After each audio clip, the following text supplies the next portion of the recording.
Good morning everyone, আমি ঝুমা আর আমার আরেকটা নতুন মিনি ব্লগে তোমাদের সবাইকে অনেক অনেক ওয়েলকাম। আজ হলো সানডে, এখন বাজে সকাল 10:30।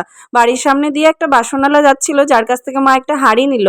রান্না করতে করতেই মা চলে গিয়েছিল, তারপরে চলে আসলো আবারও রান্নাতে। আমি জাস্ট মাছটা ভেজে দিলাম। আজকে আলু ফুলকপি দিয়ে পাবদা মাছের ঝোল আর বেথের শাক রান্না হবে। আমরা দুজনেই প্রতিদিনের কাজগুলো মিলেমিশে করি। মা যদি রান্না করে বাকি কাজগুলো আমি করি, তাই স্নান করে ঠাকুরকে পুজোটাও দিয়ে দিলাম। আর অভি আজকে বায়না করেছে যে ছাদে ও ঘুরে ঘুরে খাবে। আগের দিন তো দেখেছো ছোট বাচ্চাটাকে ওর মা ছাদে নিয়ে খাইয়ে দিচ্ছিল, আর আমিও ভাবলাম যে ওকে খাওয়াতে খাওয়াতে একটু রোদ পোহানো হবে, কিন্তু এসে দেখি ও বাবা, এত ঠান্ডা হাওয়া যে থাকাই যাচ্ছিল না।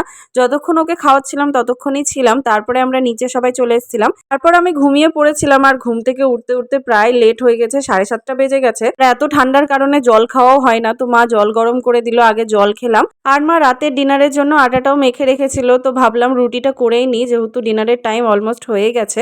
আর আজকে না ছোটবেলার মতো ইচ্ছে করলে একটি মিষ্টি রুটি বানিয়ে খাওয়ার। ছোটবেলায় মা চিনি দিয়ে এইভাবে রুটি বানিয়ে দিত, কিন্তু এখন তো চিনি খায় না, তাই আমি গুড় দিয়ে বানালাম। আর আজকে দুপুরে যে মা শাক বানিয়েছিল সেটা দিয়েও পরোটা বানানো হলো। শাকের পরোটাটাও কিন্তু খুব সুন্দর লাগে, আর কার জন্য বানানো হয়েছে সেটাও তোমাদের বলছি। তার আগে বলি, গুড়ের রুটিটা সত্যি দারুণ হয়েছে খেতে। আর শাকের পরোটা বানিয়েছি মায়ের জন্য, আর এই যে আমাদের অভির জন্য, কারণ আমাদের অভি একদমই শাক সবজি খেতে পছন্দ করে না, তাই ওকে এইভাবে আমরা খাওয়ানোর চেষ্টা করি। অনেকেই বলে যে তাদের বাচ্চারা শাক সবজি খেতে চায় না, অবশ্যই খাবে, শুধু আমাদেরকে খাওয়ানোর ধরনটা চেঞ্জ করতে হবে।